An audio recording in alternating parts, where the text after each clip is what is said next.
this is basically the majority of things that happened during this Chicago summer mission.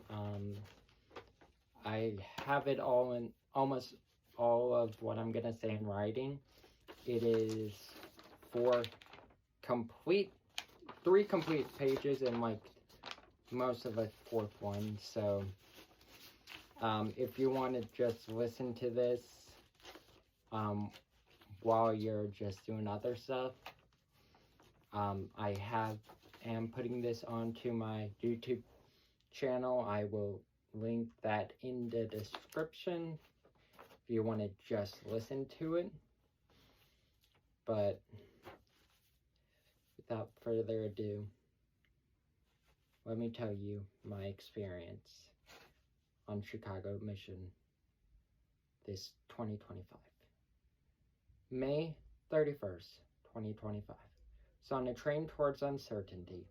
I was leaving a job that I had been working at for 2 years. A room I had called mine for 4. And an area I had called home for 15. 5 hours later, I entered a city bigger than mine with 2 full suitcases and a full backpack, trying to find May 31st, 2025.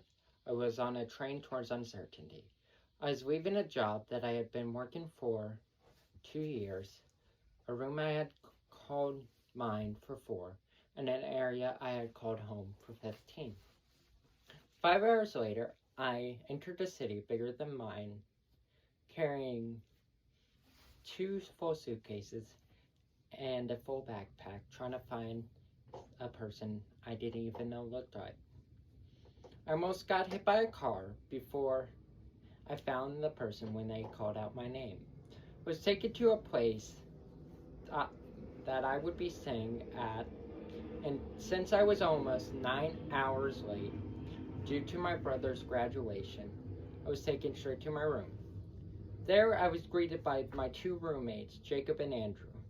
And since I was taking a train, my mother had bought and sent some essential things that wouldn't fit in my suitcase the day prior.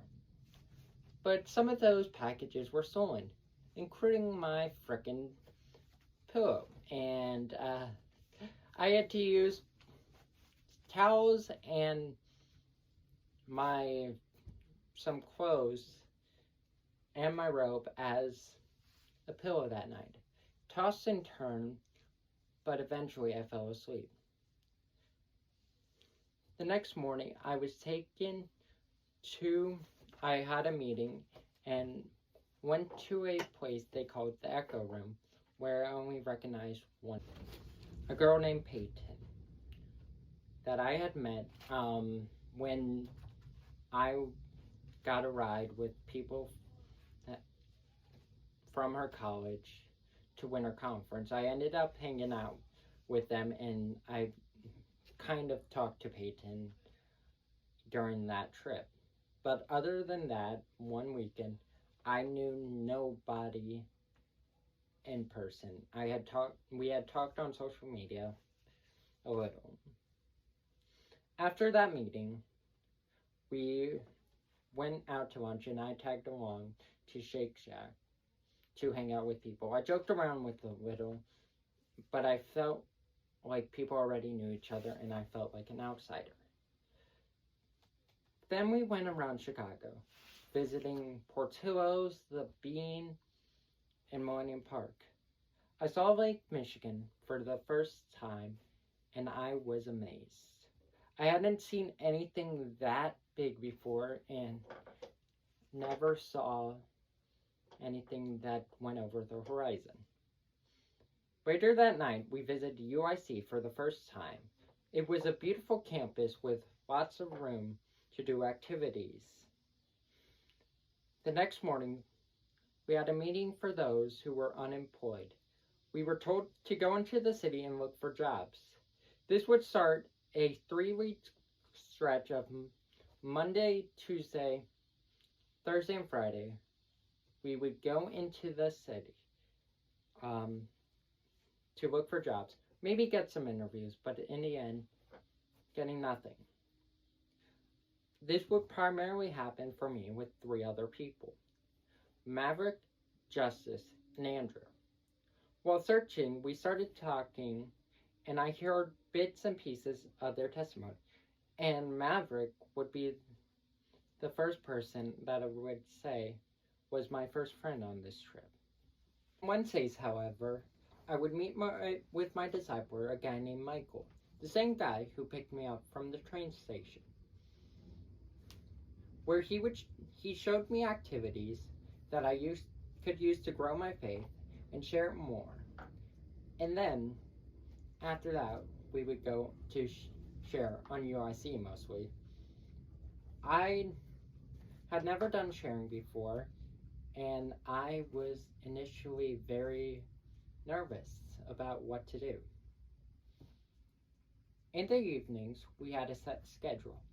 Monday, we would attend a meeting that was only for people who went on the mission, where we were given resources to share the gospel more.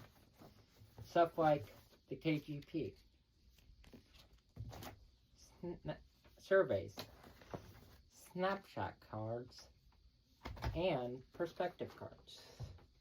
Tuesdays, we would do something called Night with the Lord, where we would go off into the city and be with God. Initially, I tried to do a river spot, but was constantly interrupted by yachts and tour boats coming and going, and I decided from then on I would go to the planetarium. Initially, I just took it as a time just to walk around, pray a little, and talk. At the end, I would be deep in prayer, reading the Bible, and trying to hear from God. Wednesdays, we would do a service that was open to the public. And then afterwards, we would usually go to the International McDonald's. Thursdays, I met with my action group where we went through the books of Philippians. Fridays and Saturdays had no obligations, so a lot of people would do stuff in the city, like going to zoos, museums, the beach, or playing basketball. Sunday, we had church in the morning, and then at night, do an activity. We did an Olympics, and we also went to a Cardinals versus White Sox game, where I saw the Cardinals blow out the White Sox, which I was very happy with. The first Sunday, however, was a sign that my life was going to change. We were told to be in groups, and me and 5 other guys went up to one of the guys' rooms and opened up to each other. We told stuff that I told him stuff that I had never told anyone else before, and they did the same. We became each other's accountability partner. Introduced to a very popular gaming crew called Signs, and me not knowing how to play, initially had my sign as a simple hashtag. I would change this sign later to a drawback of an arrow, but to my annoyance people would say starting the lawnmower. But the other thing was we were growing deeper than I thought in such a short span of time. One night, some people decided to walk to the Willis Tower, and as we walked, a guy named Caleb Arnold and a girl named Ariana and I shared our testimony. As the weeks went on, 2 things were happening. I became frustrated with not getting a job and seemed like the other people were. And the other thing was that I became close with a lot of people, particularly from Ball State University, since they were the ones that we were usually stayed up later than everyone else. But still, I felt like an outsider. One particular week, there was a protest in the city, and so we evangelized at North Avenue Beach. I was able to encourage a guy to grow in his faith and talk to a group who kind of wanted to become a Christian. It was really encouraging to see people be receptive. And then I was given an amazing opportunity to go do Juneteenth with the inner city people, where I was able to help at an event. I hadn't really experienced something like this before, and it gave me joy to want to do it more. So when they asked if anyone wanted to go on a peace campaign that Friday, I volunteered immediately. I was taken to a city called Roseland, where we would stand on 4 corners of an intersection and hand out water bottles, chips, light bulbs, and some reading material for free. In exchange, we would ask them what they needed, something to pray for. The first thing I noticed was a guy named Dion, who was not afraid to go up to anyone. He didn't hesitate when they didn't look right or seemed to ignore us. I've never seen anything like that with my eyes firsthand. That Saturday was hot out, and we went to Oak Street Beach at a blast and started what would become a fake feud with my roommate Jacob, where I would chirp at him and he would chirp back. The next Monday, however, I heard that some people were going out to the beach again, and I went out with them. And then two things came to me while I was at the beach. The first was I was an outsider, and I was angry that I couldn't get a job.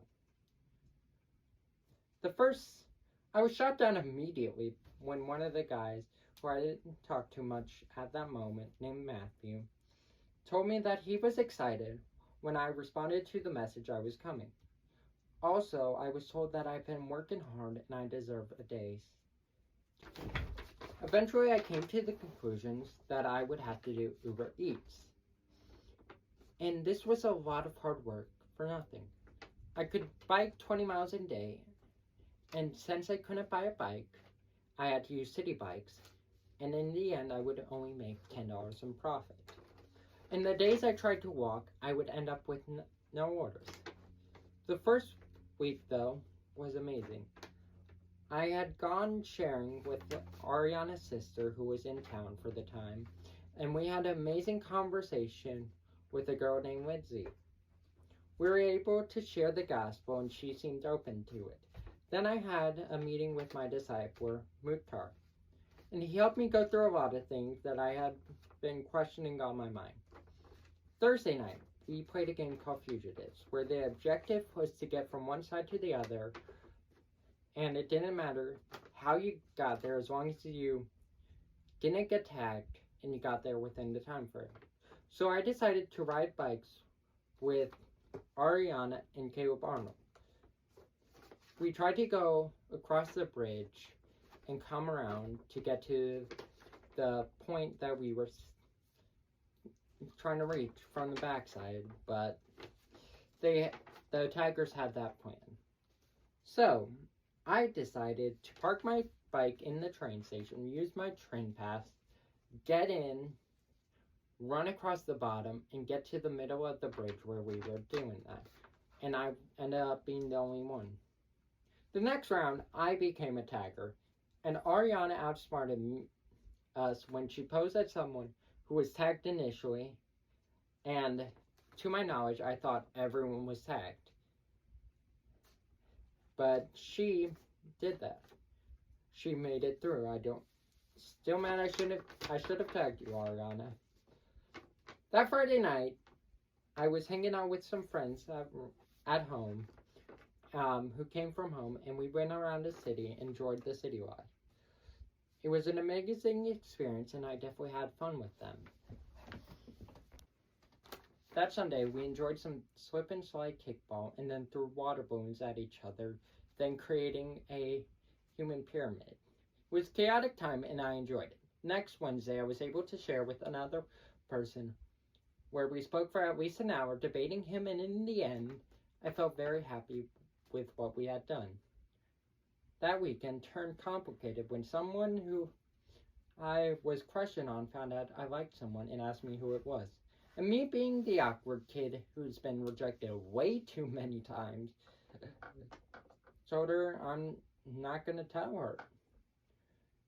And I know she's gonna realize it right here when I say that I approached her on the beach because I knew she liked someone but didn't know. So I found out on the beach that she liked another guy from the mission. That was not me. I lied and said that I liked another girl, but in my head I decided that if I couldn't be with her, I would at least make her happy. On the same day, I found this gold chain necklace in Lake Michigan. That Sunday, we had a baking contest, and we did pretty good for best tasting cookie. Pretty good, but didn't win best tasting cookie. But we won most entertainment because we made it all French, played French music, all that, and in the end, I got this plushie. And at this time, I was still struggling with me being an outsider. And on Monday night, we were told we're going to do this encouragement thing. We were told, we were given a bracelet, this piece of cord that is permanently burnt onto together so it couldn't leave my hand. And we were given encouragements, and I was constantly being told that I wanted here, that you are not the outsider. It lights up when you are in the room, and I felt God calling me that. That week, we were at Illinois Tech, and the first day I was there, I met a guy named Josh, who helped deal with some sin that I was struggling with. And then I had my discipleship with Muhtar. The next day, there wasn't really anyone on campus, so I got to know more of Caleb Arnold and Tim. And at night, I grew closer with Caleb Bakens, who has the same humor as me, and we would watch reels. And then Marissa. That Sunday, we did an amazing race with things around where we were staying, mostly at UIC. It was very tiring, and it didn't help that I was wearing jeans because I thought we were going to be taking the train around and not just running. And we ended up barely being in third place. We lost. Second place was literally in the elevator with us. That next week, I grew close to Dion playing pool late that night. Tuesday, I went sharing with Caleb Wilcox. And when we went to the park beside the beach and talked to two elderly folks. I then went to Danny where we talked a little but didn't have any good conversations. And I hanged out at the beach afterwards. Wednesday, I was with Owen and Muhtar, where we started talking to a guy the entire first half, where he seemed closed off, but also a little bit receptive of what he was saying. He also said he was doing drugs, so that could have helped. But in the second half, I had discipleship with Muhtar, where I realized that I felt like I was being pushed out with my banquet and didn't realize it. I was able to talk to the person who made the changes to his lives, and she didn't realize it was such a big deal and let me change them back. That night, me and Dion were playing pool when we were about to leave. The girl I had a crush on walks in. She started saying that she was down there because she just couldn't sleep, and I knew that was a lie. So I probed her and found out a little bit what was happening. The next day, I went with a girl named Fendi, and we talked to two teachers who kind of knew the gospel, but were hurt by the church. After that switch up, I went with another girl named Lavender, who we got into a conversation, but unfortunately, in the middle of the conversation, We were told to get off the beach due to lightning in that area. On the way back, the girl who was downstairs the night before was looking sad, and I asked if everything was okay. She told me yes, and I told her, "You're lying, but I'm gonna drop the situation." Then we were absolutely hit by a summer storm, and from the train station to where we were going, which was less than a quarter of a mile, I got completely soaked. That night, after Bible study, I went with a couple other people to see the Fantastic Four movie, and I wanted to sit at the top. And the girl asked me to move, and I said no. And eventually I just capitulated, but Dion said, "No, you were here first, I'll move." That night, me and Dion played pool again. Friday night, I stayed up when a bunch of us decided to go to Taco Bell. On the way back, people got separated, and I noticed the girl walking alone with her head down. I asked if everything was okay.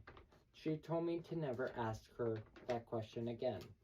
Saturday morning, I got up relatively early and went with Caleb Arnold, Marissa, Owen, Isabella, and Riley to work within our city about packaging up book bags. On the train ride home, I do what I do quite often and get inside my head about asking my crush these questions. When I get off the train, I went to UIC to understand these thoughts and realized I had gone to some events partially because I thought she would be there. I went back to where we were staying to play pool with Dion, and I was missing a lot of my shots, and he asked me what was up, and I told him everything. I was told to give advice that I should try to avoid her while not remaining away from the mission. I ended up doing that for most. Sunday night, we played Jeopardy, where my team lost bad. We barked due to me buzzing in when we didn't know the answer. Also, I lost one round by 1 millisecond, which I don't even know how I managed it. That Monday, I wrote encouragement cards and prepared for Tuesday. Tuesday, I went with the banquet team, and we did what we set up for that end of banquet thing all morning and most of the afternoon, and went back and got ready for the banquet. That night at the banquet is something I'm never gonna forget. We did superlatives, which you can guess which one I won. It's pretty obvious if you've seen my account. We ate some food from an Italian place we decided and sang worship music. Wednesday, I went with some people to the International McDonald's one last time, and that night we stayed up all night. We had first went to H Mart to grab some drinks. I came back and made some videos and ended up helping enact revenge for Brad when Brad was accused of TPing someone's room by Matthew. So we TP'd Matthew's room, and then I came down and played euchre with Ariana, Isabella, and Kendall. I then started playing iPhone games with Marissa until it was time to leave. 4:30, we left to go to Lake Michigan, where we planned to jump in, but we saw the waves were crashing and collectively decided not to jump in. So we messed around on the concrete beach. We sang some songs and went to the apartments around 7 a.m.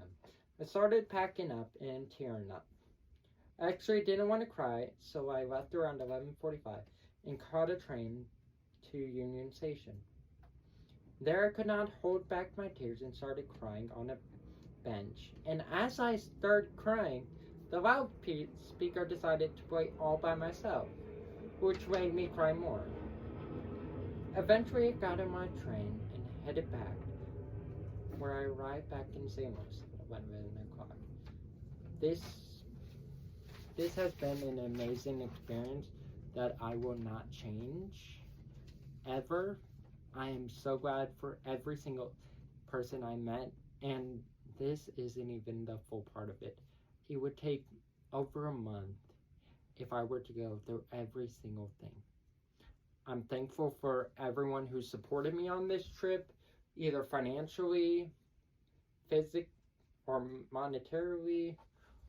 Everyone who, you guys who encouraged me to do this, and especially the people who are on mission with me. I'm so thankful for all of y'all, and I know that I will hope you never forget what we have done. We ended up having 40 people to come to Christ on this trip, which I'm not personally used for any one of them, but I know that hopefully the seeds that I have planted will fester and grow, and eventually they would become